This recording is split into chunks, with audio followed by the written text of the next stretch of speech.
Hello friends, আমার channel Shanta cooking স্টুডিওতে আপনাদের সবাইকে আমি ওয়েলকাম জানাচ্ছি। আশা করি আপনারা সবাই ভালো আছেন। আজ আপনাদের জন্য আমি খুবই মজাদার টেস্টি একটি খাবার নিয়ে এসেছি, সেটি হলো ফ্রেঞ্চ ফ্রাই। তো ফ্রেঞ্চ ফ্রাই ছোট বড় সকলেরই খুব প্রিয়। তাহলে চলুন ফ্রেঞ্চ ফ্রাই তৈরি করতে কি কি লাগবে। আমি 3টি আলু খোসা ছাড়িয়ে ভালো করে ধুয়ে নিয়েছি।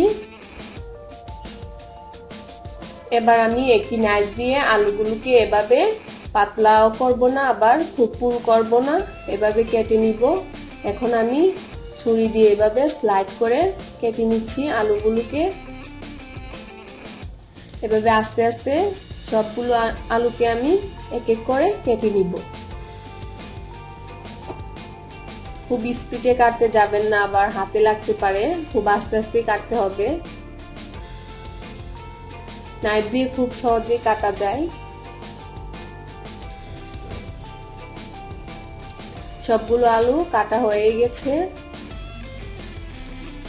এবার আমি একটি পাত্রে পানি নিয়েছি। পানির মধ্যে আমি 1 টিস্পুন লবণ দিয়ে দিচ্ছি।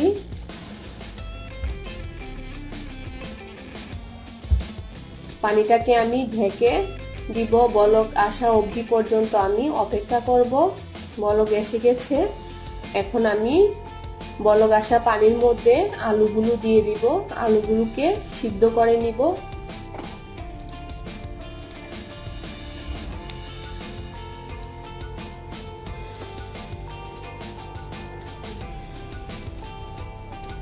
এবার আমি ঢাকনা দিয়ে ঢেকে দিব আলুগুলো সিদ্ধ হওয়ার জন্য। এখন আমি একটি আলু তুলে দেখে নিব আলু সিদ্ধ হয়েছে কিনা। আলুগুলো সিদ্ধ হয়ে গেছে। এখন আমি একটি ছাঁকনিতে আলুগুলো ছেঁকে নিব।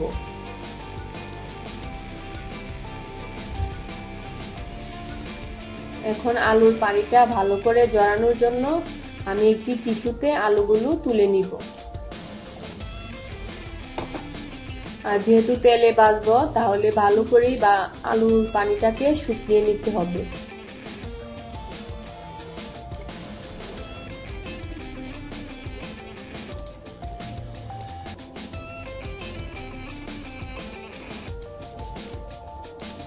এবার আমি একটি ফ্রাই প্যানে তেল গরম করে নিয়েছি।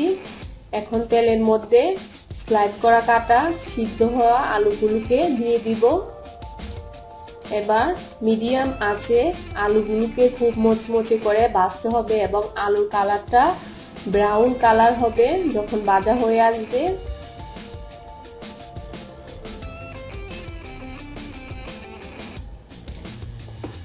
এভাবে আস্তে আস্তে ভাজতে হবে। দেখুন আলুর কালারটা চেঞ্জ হয়ে এসেছে, আলুগুলো ভাজা হয়ে গেছে।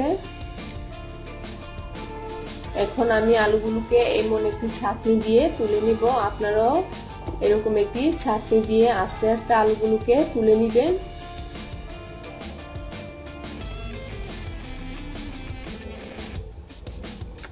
এখন আমি আলুগুলোকে একটি টিস্যুর মধ্যে দিচ্ছি, কারণ বাড়তি তেলটা যাতে আলুটা শুষে নেয়। হয়ে গেছে আমার ফ্রেঞ্চ ফ্রাই। খেতেও খুব ক্রিস্পি হয়েছে। আপনারাও আমার রেসিপিটি দেখে বাসায় বসে ট্রাই করবেন, আর রেস্টুরেন্টে গিয়ে খেতে হবে না। আর আমার রেসিপিটি যদি আপনাদের ভালো লেগে থাকে, আমার চ্যানেলটি অবশ্যই সাবস্ক্রাইব করবেন। সবাই ভালো থাকবেন, সুস্থ থাকবেন। সবাইকে ধন্যবাদ। খুদা হাফেজ।